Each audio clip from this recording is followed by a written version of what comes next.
Peter King with NBC Sports here, Santa Clara, California, home of the 49ers, and I'm here with Trey Lance, who's kind of the man of the hour in the San Francisco Bay Area now. A lot is expected of Trey Lance, third pick in the 21 draft. And Trey, I wonder, how do you take and how do you deal with sort of the pressure that comes with what is a very high-profile job, even though you don't have the long resume that a lot of your peers have?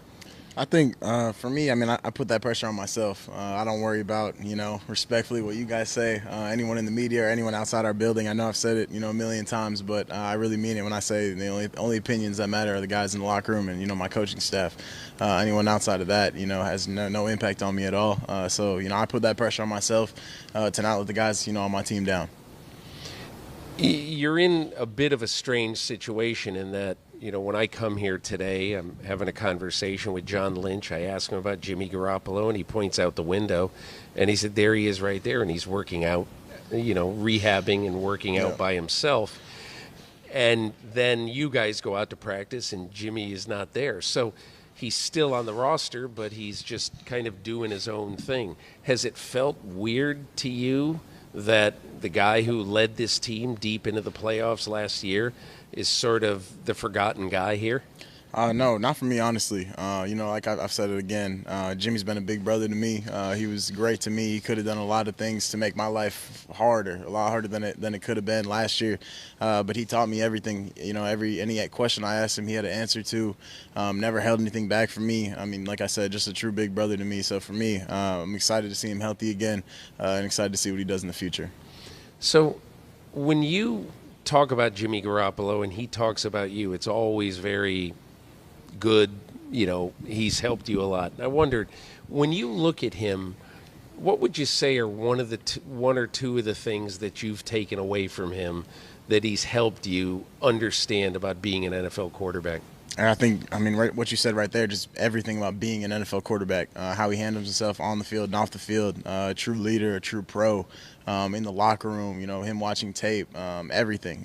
From those standpoints, at events, handling people in the media, everything from those standpoints. For me, it's a lot like when I was in college, as a redshirt year last year.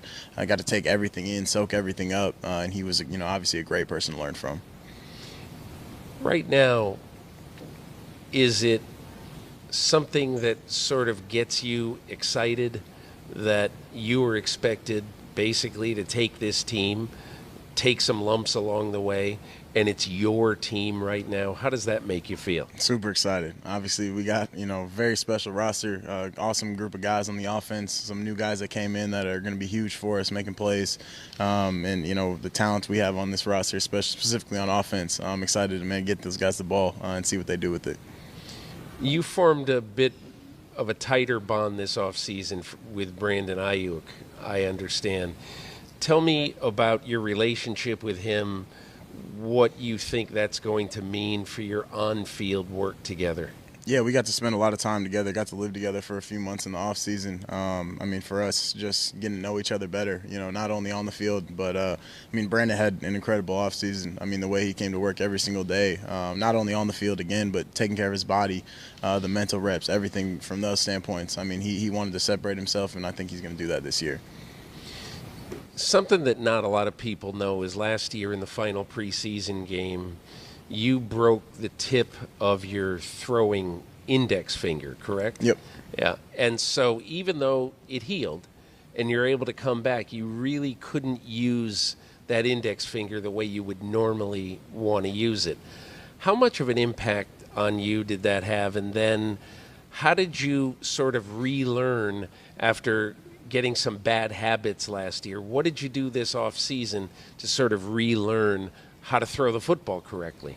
Yeah, after not being able to kind of finish off that finger just because it couldn't straighten, physically after, a bone heals, you get the scar tissue and everything in there. So for me, I think kind of my brain kind of took over a little bit. It wasn't something I was going to use as an excuse, but obviously, the way that the ball came out, I think was affected by my finger a little bit. But going into the offseason, first thing for me was just getting healthy, so getting that finger straight. And once I can straighten it, it was just kind of getting back to the basics, back to how, I threw the football before all of it happened. which is a little bit weird, re-gripping the football and thinking about it, consciously thinking about how I grip the football. But honestly, it was a lot easier and came a lot faster than I thought it would, going back to just my grip specifically. But as that went on, I felt great throughout the offseason, and I think got a lot of good work done. You went to work with Tom House and his people in Southern California to talk about mechanics and to work on mechanics. What'd you take away from that? A ton. I had worked with them also, a little bit pre-draft, and then also, last offseason as well. Adam Dado, John Beck, Taylor Kelly, they do a great job down there. And for me, it was awesome to just be able to be around a lot of NFL quarterbacks, get to be around, Matt Ryan, Jared Goff. Those guys are in and out of there, Carson Wentz as well. But for me, just seeing how those guys work and from a mechanics standpoint, obviously those guys that I work with are some of the best. Two other things about where you are right now. When I watch practice, I see somebody who is, there's not a lot of wasted motion, a lot of wasted movement. It seems like you have sort of really worked on how fast you're able to get in position to throw the ball. There's just not a lot of wasted motion. Tell me mechanically how you are right now versus a year ago. I think I'm in a really good spot. I think I'm honestly pretty similar to where I was a year ago as far as just throwing the ball and getting my body in position. I feel like mentally everything's a lot more clear for me. I'm in a much better spot mentally. So I think that probably smooths a lot of things out as far as my footwork. So some things that might look like, mechanics, I think some of the time is a lot just to do with, understanding the offense for me and being able to play fast.